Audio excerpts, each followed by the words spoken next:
మొదటిసారిగా వచ్చాను సార్ ఒక్క నిమిషం సార్ ఒక్క నిమిషం సార్ వాళ్ళు తీసారు కొద్దిగా సార్ ఒక్క నిమిషం last time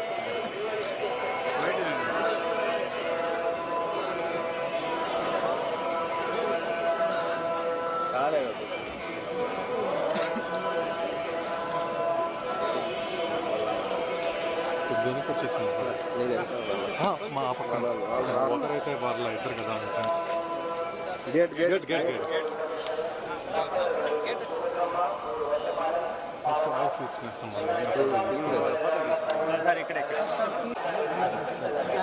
sir 1 second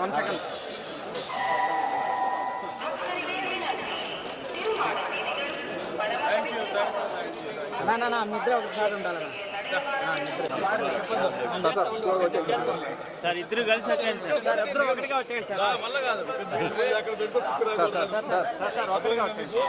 Telugu ఉపయోగించాలి మీ ఫోటోలు పెట్టి మమ్మల్ని నమ్మకండి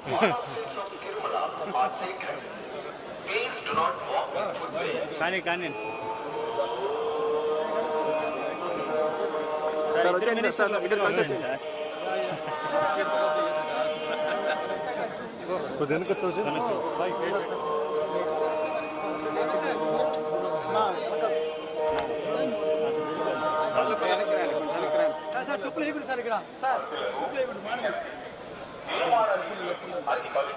అది ఇష్యూ అయిపోతుంది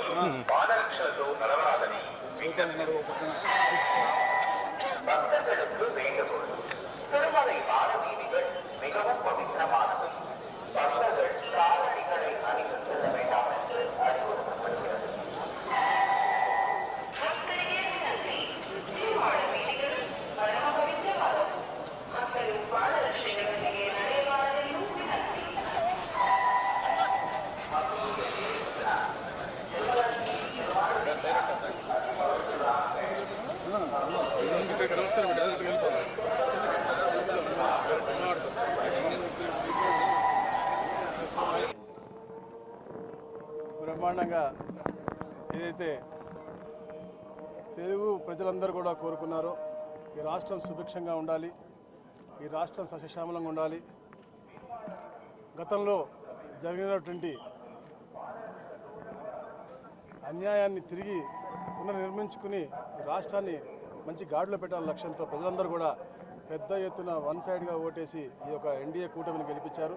గౌరవ ముఖ్యమంత్రిగా చంద్రబాబు నాయుడు గారిని గెలిపించారు. అందుకని మనం చూస్తూ ఉన్నాం ఈ నూతన ప్రభుత్వం ఏర్పాటైన తర్వాత కూడా తిరుమలకు కూడా ఎప్పుడూ లేనంత విధంగా ప్రతిరోజు 1,00,000 మంది మొక్కులు తీర్చుకుంటా ఉన్నారంటే అది ఈ ప్రభుత్వం రావాలని చెప్పి ఎంతోమంది కోరుతా ఉన్నారు. తప్పకుండా రాబోయే రోజుల్లో ఒక సుభిక్షమైనటువంటి మంచి పరిపాలన ఇవ్వడం కోసం ఏదైతే మనం గత 5 సంవత్సరాలు నష్టపోయామో 30 సంవత్సరాలు వెనక్కి వెళ్ళిపోయింది రాష్ట్రాన్ని, దాన్ని పునర్నిర్మించుకుని మళ్ళా మెరుగ్గా ముందుకెళ్తూ భావితరాలకి మంచి చేయాలని చెప్పే లక్ష్యంతో ఏదైతే గతంలో 2020 విజన్తో చంద్రబాబు నాయుడు గారు ముందుకు వచ్చారో ఈరోజు డాక్యుమెంట్ 2047తో ముందుకు వస్తూ ఉన్నారు.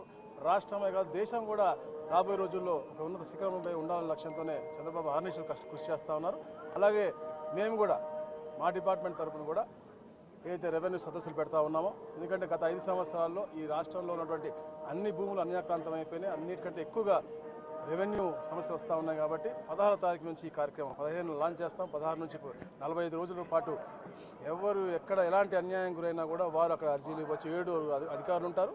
దాని తర్వాత మరి ముఖ్యంగా 45 రోజులు దీన్ని పరిష్కరించడానికి కోసం.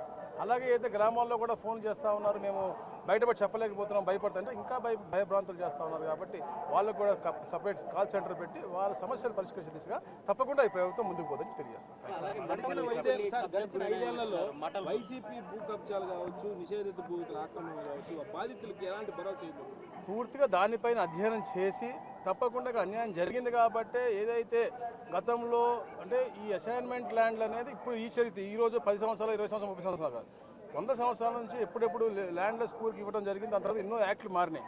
వీళ్ళు యాక్ట్లను దుర్వినియోగం చేసి ప్లస్ వాళ్ళ ఇష్టానుసారంగా ఎవరికైతే ఊళ్ళో నచ్చలేదో వాళ్ళ భూములు కూడా 22Aలో పెట్టి బ్లాక్ చేయటం, మళ్ళీ వాళ్ళ 20%కే కొనుక్కోవటం, అలాగే ఫ్రీ హోల్డ్ చేస్తారని చెప్పేసి కూడా గతంలో ఏదైతే 596 జీవో తెచ్చారో దాన్ని కూడా ముందు ఉన్నటువంటి వాళ్ళందరూ కూడా 10% 20% ఇచ్చి వాళ్ళకి అన్యాయక్రాంతం చేసినటువంటి పరిస్థితి అన్నీ కూడా మాకు వచ్చాయి. కాబట్టి ఈ రోజున మేము 3 నెలల పాటు దాని మీద అధ్యయనం చేద్దామని చెప్పేసి పూర్తిగా ఈ రిజిస్ట్రేషన్ అన్ని కూడా ఆపేయడం జరిగింది. తప్పకుండా కేస్ బై కేస్ మా కలెక్టర్లు ఉన్నారు, ఎంఆర్ఓ ఉన్నారు, ఆర్డీఓలు ఉన్నారు, దాని తర్వాత CCLA ఉన్నారు, దాని తర్వాత చీఫ్ సెక్రటరీ గారు వాళ్ళందరూ కూడా చూసుకుని ప్రభుత్వం దృష్టికి వచ్చిన తర్వాత అన్ని కూడా క్రమక్రమంగా అన్ని కూడా క్రమబద్ధీకరించి పేదవాడికి న్యాయం చేయాల లక్ష్యంతో చంద్రబాబు నాయుడు గారి ప్రభుత్వం ముందుకెళ్తాం. Thank you. ప్రభుత్వంలో మఠం భూములు కూడా భారీగా ఆక్రమణకు గురైనాయని చెప్తున్నారు. దీనిపైన డెఫినెట్గా జరిగినాయనే చెప్తున్నాం మేము కూడా. తిరుపతి మన విశాఖపట్నంలో ఒక టైప్ ఆఫ్ ల్యాండ్ ఉంటాయి, సెటిల్మెంట్ ల్యాండ్, ఎక్స్మిలిటరీ ఉంటాయి. ఇక్కడ నీ మఠం భూములు, ఎస్టేట్ భూములు అన్నీ ఈ ప్రాంతంలో ఎక్కువగా ఉన్నాయి. అన్యాక్రాంతం అయ్యింది. గతంలో మేము అసెంబ్లీ కూడా చెప్పాము, దానిపై అధ్యయనం చేస్తా ఉన్నాం. ఇక్కడ కూడా పెద్ద పెద్ద నాయకులు, మాజీ మంత్రులు ఇక్కడ ఉన్నటువంటి కాలనీస్లో మఠం భూములు తీసుకుని రోడ్లు వేసుకోవడం ఇవన్నీ కూడా మా దృష్టికి వచ్చినాయి. ఇవన్నీ కూడా అప్పుడే కదా వచ్చింది. మనం ఇవన్నీ కూడా అధ్యయనం చేసి తప్పకుండా ఎవరికైతే అర్హత దాని మీద ఉందో వాళ్ళకి లభించే విధంగా మేము కార్యాచరణతో ముందుకెళ్తాం. కూటమి ప్రభుత్వం ఏర్పడిన తర్వాత మొదటిసారిగా నేను సత్యప్రసాద్ గారు ఇద్దరం కూడా దేవుడి ఆశీర్వాదాల కోసం వచ్చాము. ఈ 5 సంవత్సరాలు కూడా భగవంతుడు ఆశీర్వాదంతో ప్రజలందరికీ కూడా మంచి చేయాలి అనే ఉద్దేశంతో ఏ నమ్మకంతో అయితే కోరుకున్నారో ఆ నమ్మకాన్ని ఏమాత్రం కూడా చెడ్డపేరు తీసుకురాకుండా ముందుకు తీసుకెళ్లే ప్రయత్నంలో భాగంగానే మేమందరం కూడా ముందుకెళ్తాం. తప్పకుండా ఏదున్నా సరే ప్రజలకి నచ్చే విధంగా గత ప్రభుత్వం చేసిన విధానాలు ఏ ఒక్కటి కూడా మా దృష్టికి వచ్చిన వాటిని అన్నింటినీ కూడా సమస్కరించుకుంటూ ముందుకు తీసుకెళ్తామని తెలియజేస్తున్నాం. గడిచిన 5 సంవత్సరాల్లో 1 మెగావాట్ విద్యుత్ ఉత్పత్తి కూడా జరగలేదు ఈ రాష్ట్రంలో. అందుకని చెప్పి ఛార్జీలు విపరీతంగా భారం పెంచి దాదాపు 7-8 సార్లు నుంచి 9 సార్లు దాకా భారం పెంచారు.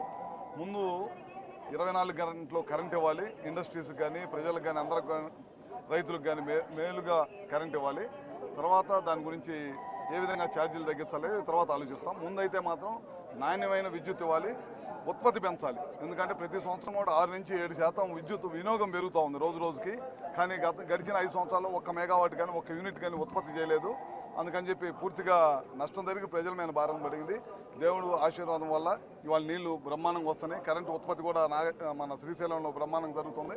మిగతా ప్లాంట్లన్నీ కూడా సర్వనాశనం చేశారు. వాటన్నిటిని కూడా ముందు సిస్టమ్స్లో తీసుకొచ్చేసి తర్వాత అవకాశాన్ని బట్టి ఒక్కొక్కటి చేసుకుంటూ ముందుకెళ్తాం.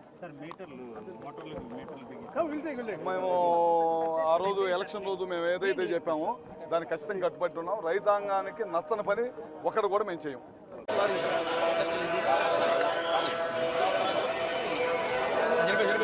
సార్ ఒక్క నిమిషం సార్ ఒక్క నిమిషం సార్ వాళ్ళు సార్ కొద్దిగా సార్ ఒక్క నిమిషం